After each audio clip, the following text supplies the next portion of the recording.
Welcome to Old Testament in a Year. Day 54. Leviticus 15. The Lord said to Moses and Aaron, "Give the following instructions to the people of Israel. Any man who has a bodily discharge is ceremonially unclean.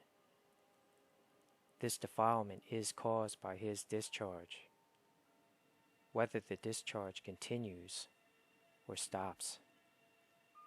In either case, the man is unclean.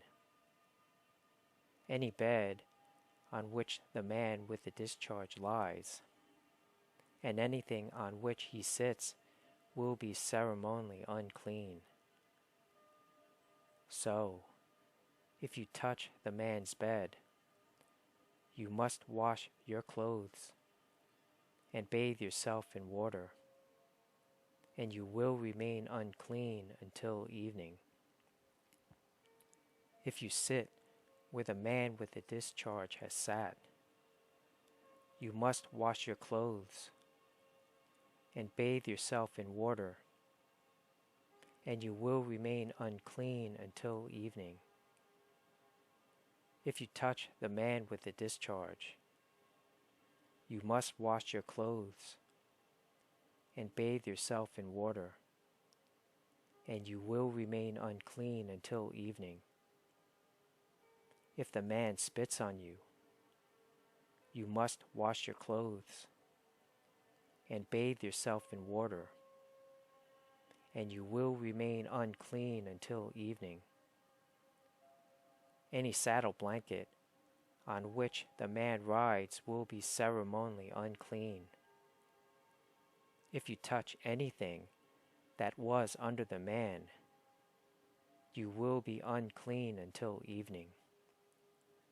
You must wash your clothes and bathe yourself in water, and you will remain unclean until evening.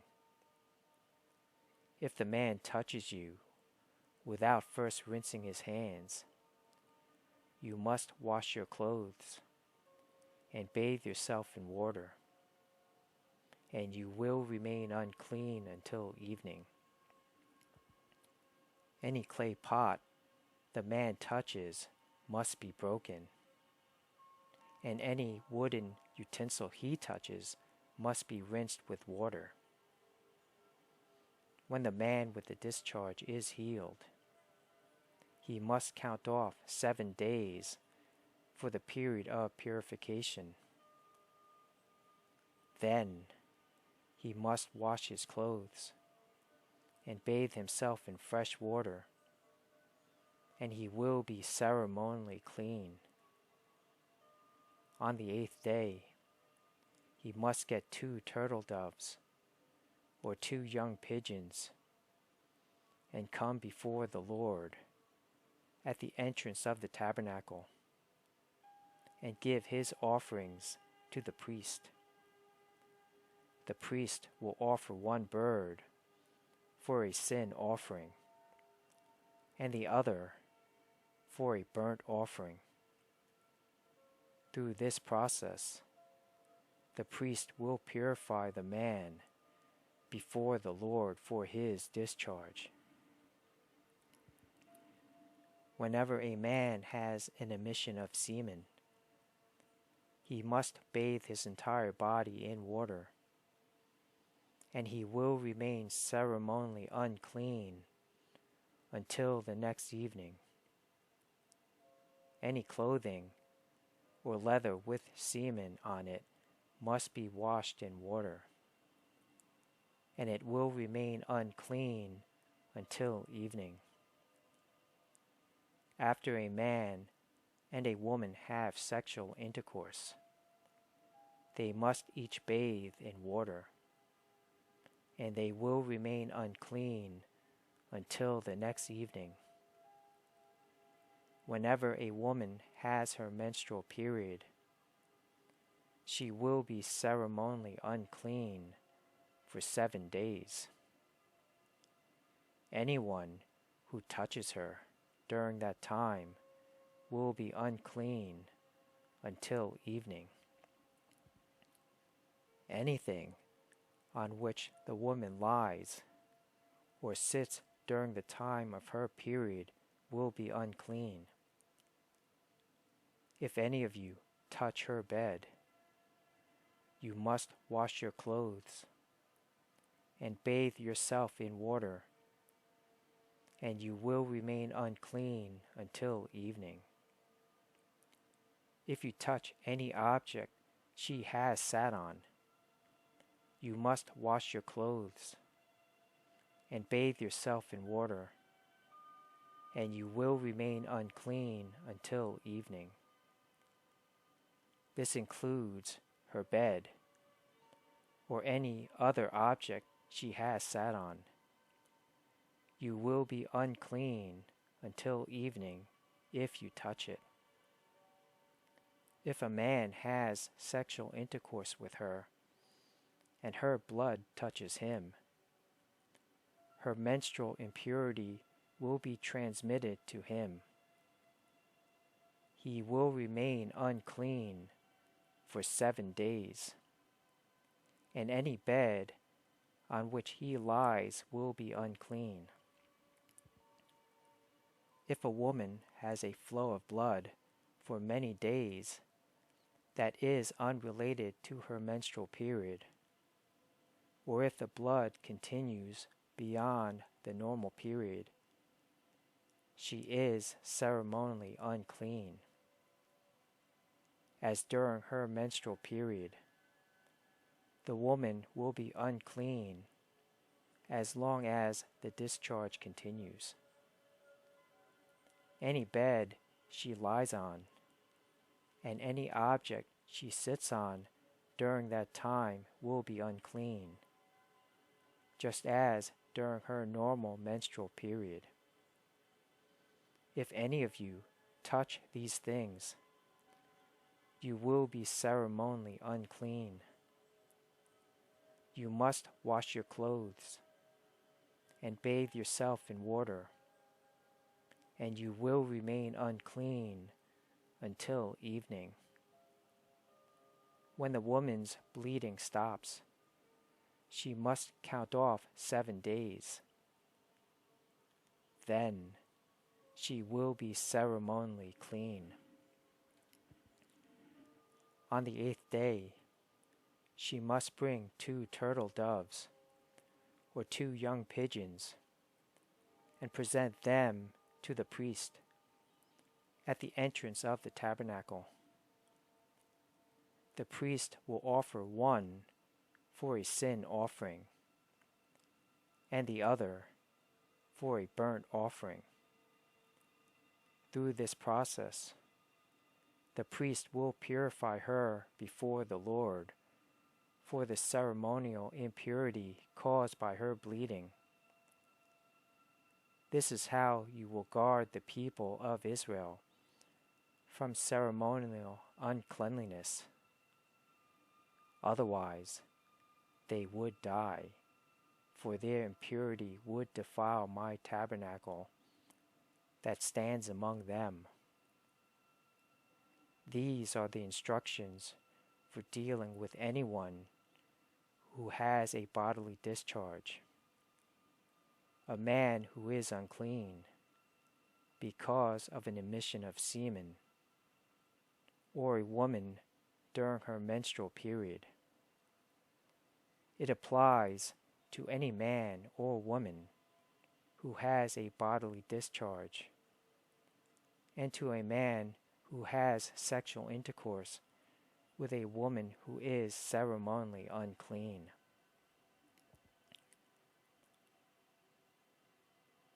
Leviticus 16. The Lord spoke to Moses after the death of Aaron's 2 sons, who died after they entered the Lord's presence and burned the wrong kind of fire before him. The Lord said to Moses, "Warn your brother Aaron not to enter the most holy place behind the inner curtain whenever he chooses. if he does, he will die. For the ark's cover, the place of atonement, is there, and I myself am present in the cloud above the atonement cover. When Aaron enters the sanctuary area, he must follow these instructions fully. He must bring a young bull for a sin offering, and a ram for a burnt offering. He must put on his linen tunic and the linen undergarments worn next to his body. He must tie the linen sash around his waist and put the linen turban on his head. These are sacred garments, so he must bathe himself in water before he puts them on. Aaron must take from the community of Israel 2 male goats for a sin offering, and a ram for a burnt offering. Aaron will present his own bull as a sin offering to purify himself and his family, making them right with the Lord.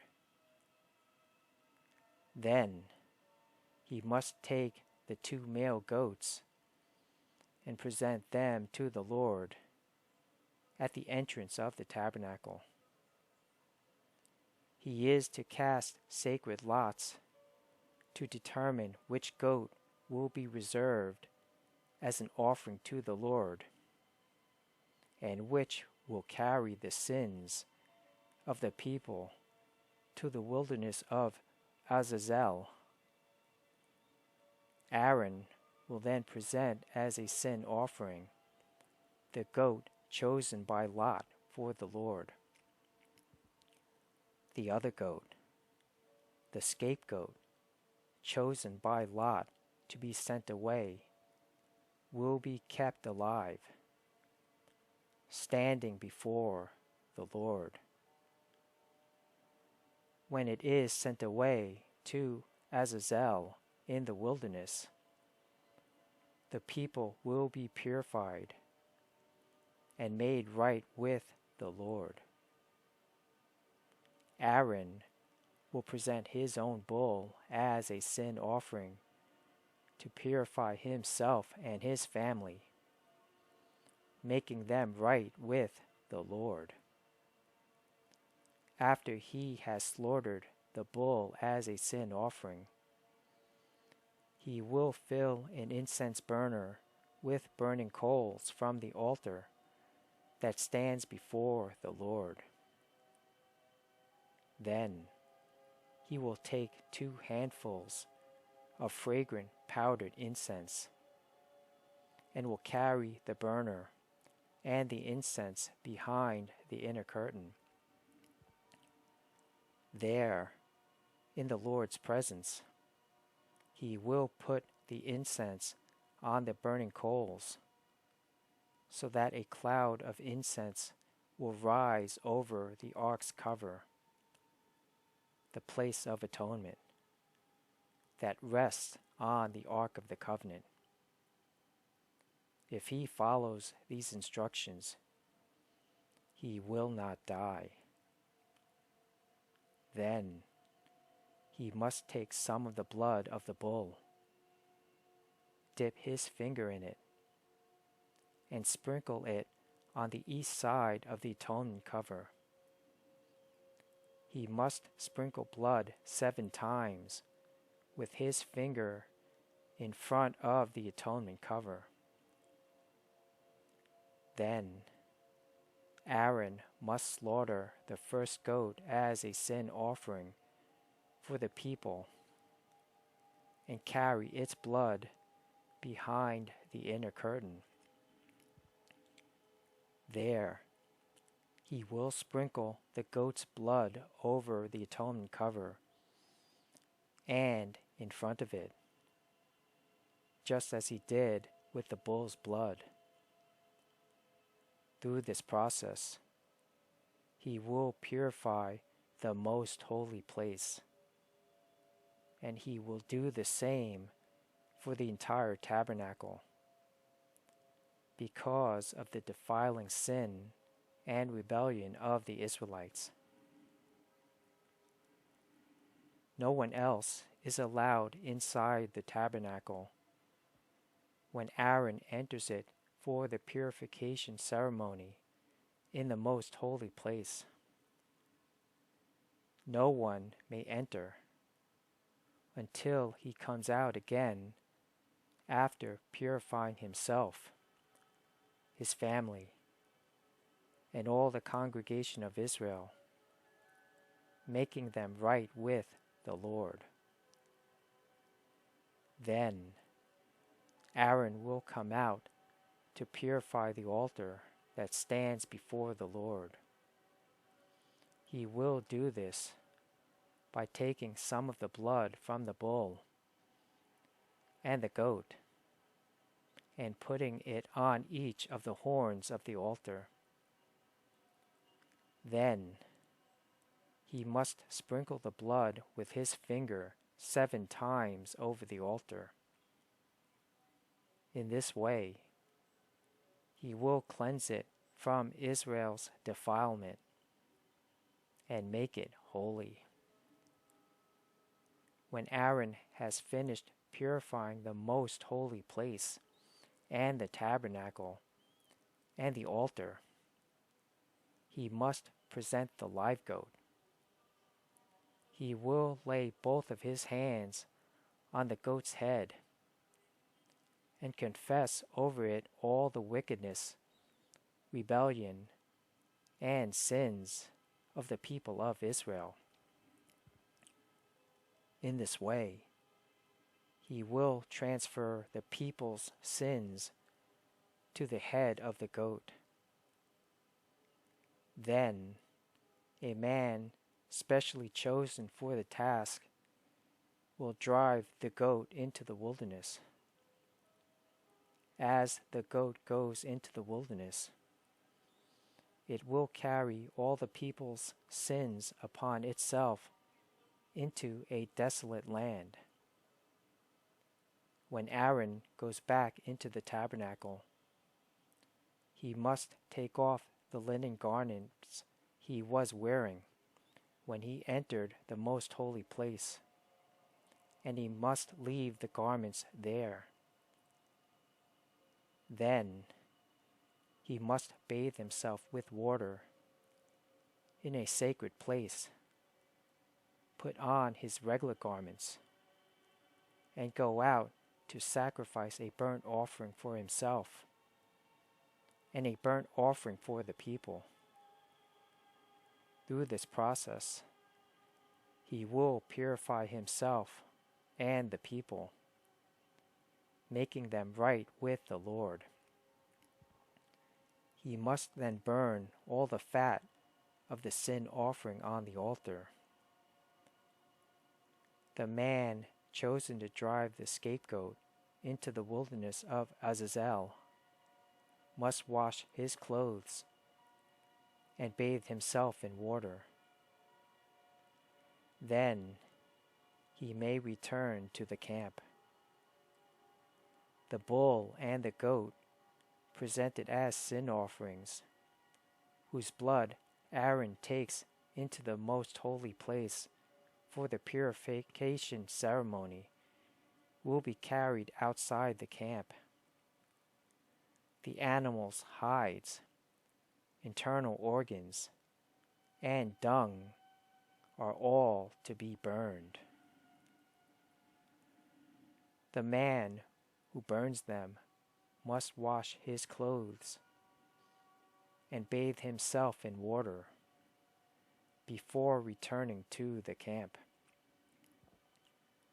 On the 10th day of the appointed month in early autumn, you must deny yourselves.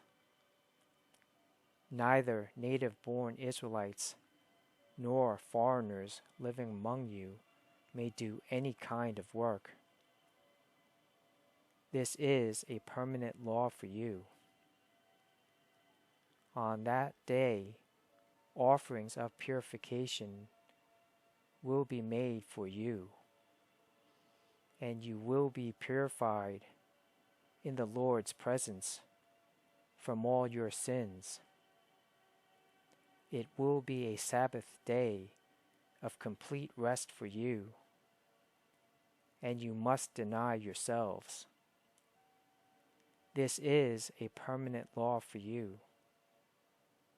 In future generations, the purification ceremony will be performed by the priest who has been anointed and ordained to serve as high priest in place of his ancestor, Aaron.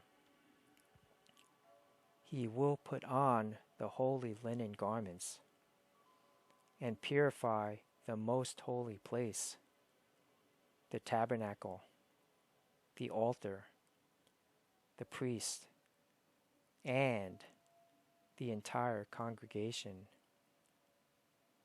This is a permanent law for you, to purify the people of Israel from their sins, making them right with the Lord once each year.